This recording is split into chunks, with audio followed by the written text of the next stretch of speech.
Olá, meu nome é Edson Bueno e eu sou estudante do 7º período de Fisioterapia do Centro Universitário Uniamérica. E eu estou aqui para falar hoje para vocês um pouco sobre a experiência da fisioterapia na UTI.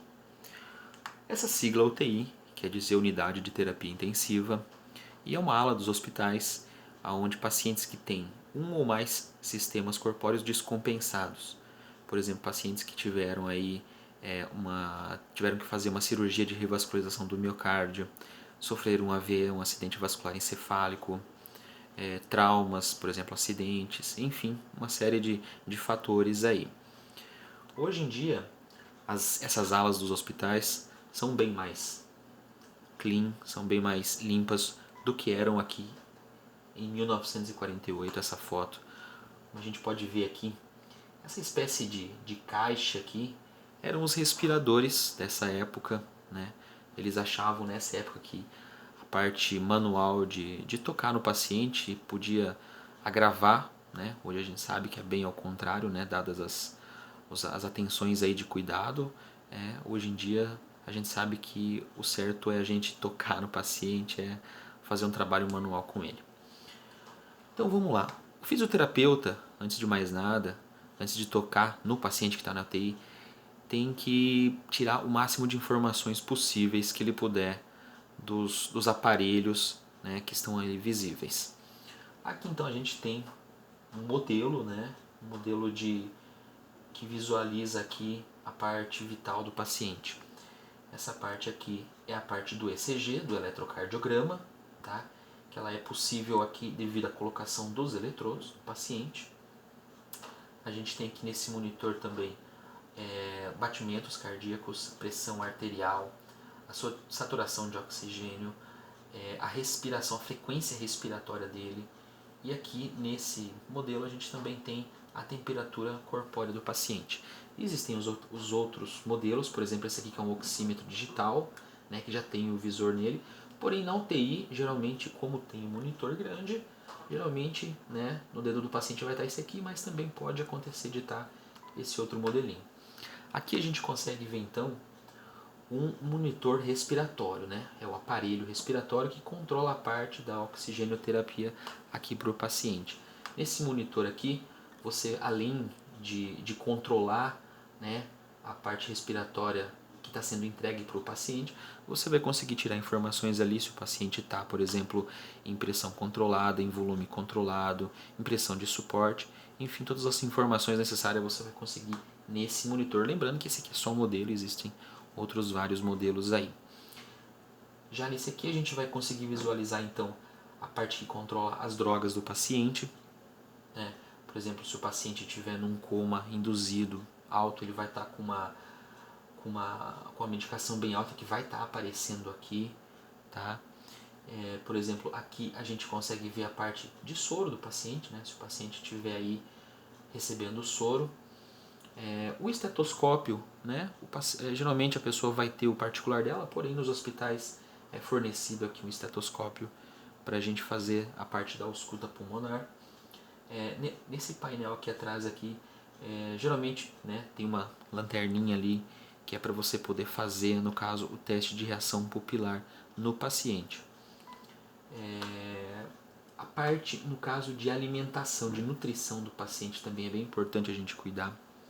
Aqui a gente está vendo duas cânulas. Aqui é uma sonda nasoenteral. Por que nasoenteral? Diferente dessa que é uma sonda nasogástrica. A sonda nasoenteral é um tubinho mais fino que essa aqui, no caso, que é a nasogástrica. A nasoenteral, ela passa do estômago e chega no jejuno. Ela passa aqui do duodeno, que é essa partezinha que logo está aqui depois do final, né, do estômago. E ela, aqui desse aqui não dá pra ver porque a parte do colo transverso aqui do intestino grosso está na frente, mas nessa aqui dá pra ver. Então essa é a diferença básica dos dois. Aí no caso vai, por exemplo, do que levou o paciente a estar aí na UTI, então vai ser usado uma ou outra.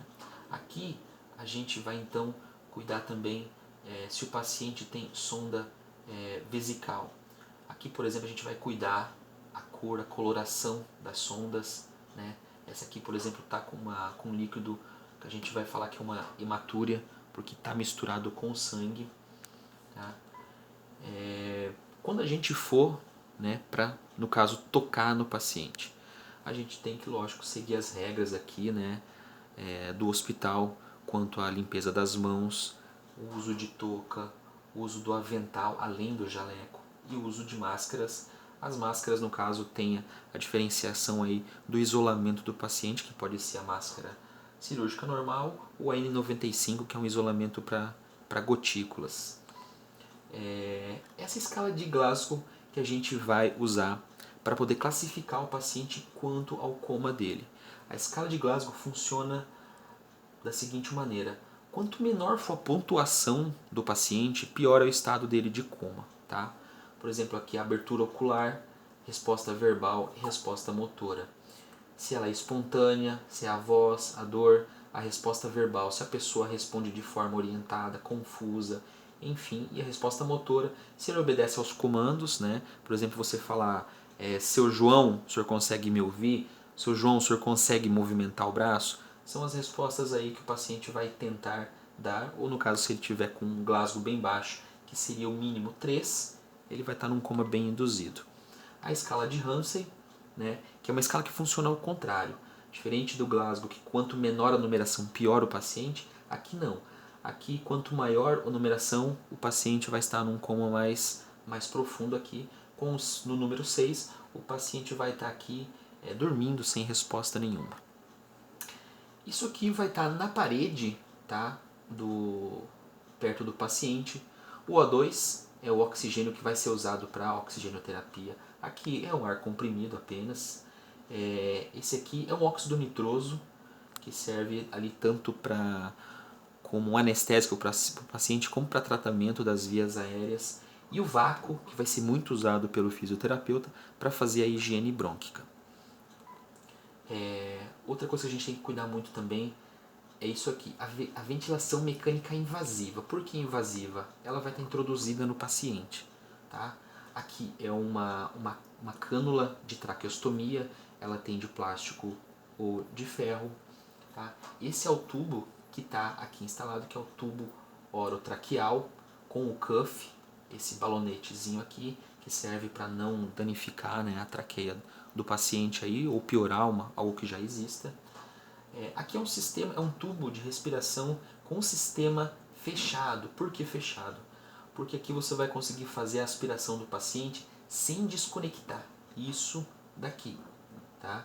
E existe ainda o aberto, que no caso, quando você for fazer a limpeza, né, a higiene brônquica do paciente, a aspiração, você vai ter que desconectar. Aqui são as ventilações não invasivas. Por que não invasivas? Porque elas não são introduzidas depois da faringe do paciente. Então aqui tem uma máscara facial, um óculos facial, que seria esse aqui, diferente do catéter facial, ele tem até a mesma aparência, só que o catéter é introduzido, né, um pouco mais para dentro, e aqui no caso é uma máscara facial usada somente no nariz, né, diferente dessa aqui, ela não pega a boca do paciente. Aqui são ventilações não invasivas, porém de alto fluxo, tá? Lembrando que essas aqui são ventilações de baixo fluxo para o paciente e essa daqui já é uma ventilação de alto fluxo. Essa aqui é a máscara de Venturi, tá? Esses tubinhos aqui plásticos são de diferenciações de porcentagem de oxigênio oferecido, tá? Cada cor dessa, no caso aqui, acho que não dá para ver no vídeo, mas por exemplo, o azul 24%, 28%, 31% até 50% de ar que é oferecido para o paciente.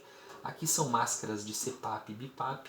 Tá? As máscaras são geralmente, visivelmente, elas são bem parecidas, porém o aparelho é que vai dar diferença. O CPAP é um fluxo contínuo e o BIPAP, né, é um bilevel, você consegue trabalhar em 2 fluxos para inspiração e expiração.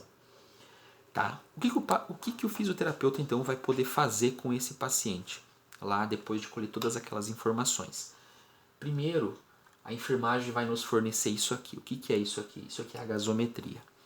A gasometria vai medir o pH do sangue, tá? Que pode estar abaixo desse valor, ou seja, um sangue ácido, ou pode estar acima desse valor de 7,45, que vai estar um sangue alcalino. tá? Aqui você tem a pressão, o PCO2, que é a pressão de gás carbônico no sangue, a pressão do oxigênio, tá? A saturação do oxigênio, no caso aqui o bicarbonato, que tem muita relação com o base excess, que o base excess são as bases solúveis do sangue e vão mostrar aí no plasma se o paciente, né, tá com gases acumulado no sangue ou não. Então o que o fisioterapeuta vai fazer depois de pegar todos esses dados e ter que atender o paciente? A gente vai montar então o protocolo com os objetivos e as condutas fisioterapêuticas aí para esse paciente.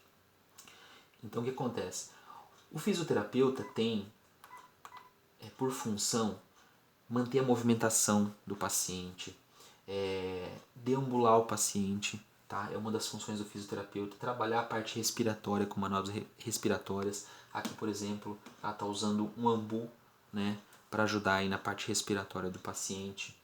Manobras respiratórias, como direcionamento de fluxo, compressão e descompressão. Para que essas manobras? Para a gente chegar nesses objetivos aqui, tá? Evitar acúmulo de secreções, né, com aspiração, manter a movimentação articular, melhorar edema do paciente, manter os músculos, né, ativos. Então assim a gente volta lá naquela parte da escala de Glasgow, vai depender muito de como o paciente está. Mas, resumidamente, a função do fisioterapeuta é tudo isso. Manter a higiene brônquica, manter ou melhorar a expansibilidade torácica, enfim, tentar o mais rápido possível fazer o desmame do paciente, no caso, tá? O desmame, no caso, é sair dessa ventilação, no caso que pode estar com uma dessa aqui, uma ventilação mecânica invasiva, sair dessa para uma ventilação mecânica não invasiva, né, que são essas aqui, e posteriormente fazer o desmame. É isso aí, obrigado.